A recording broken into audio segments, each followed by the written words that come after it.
Hey, it's Motell, Granite the Great again, thanking God one more time. And this time, sex is definitely not better than being favored.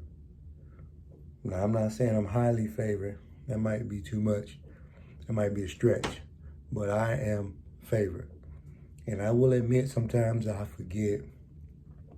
Sometimes I get lost in the middle of a crisis and I feel like I'm drowning and it's just me. I've relocated from Ohio to Georgia a few years ago.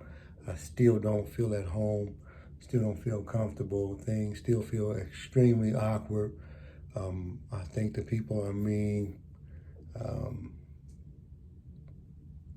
except, But anyway, I definitely am favored. So something good has happened to me.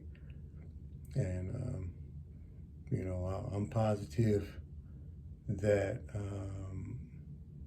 I've been shown light despite, a woman or whatever trying to make me look dark.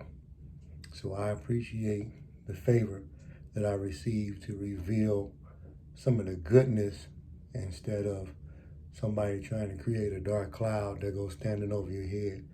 And y'all know how that is. So I'm totally positive. I'm totally happy and thankful that I have favor. Something good is happening for me. In the infamous word of adverse, something good is happening. And that's true. That's true.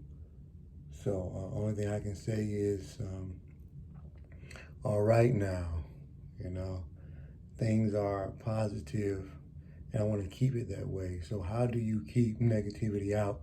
You cut down on dialogue, you cut down on people that you deal with, and you stay out of the way, and you only execute moves with power and with confidence.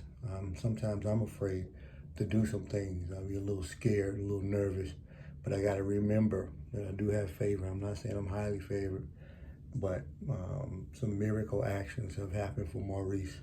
So I'm pretty thankful for these things. So sex is not better than being favored. Y'all can have that. I'm going to take this favor. Love y'all.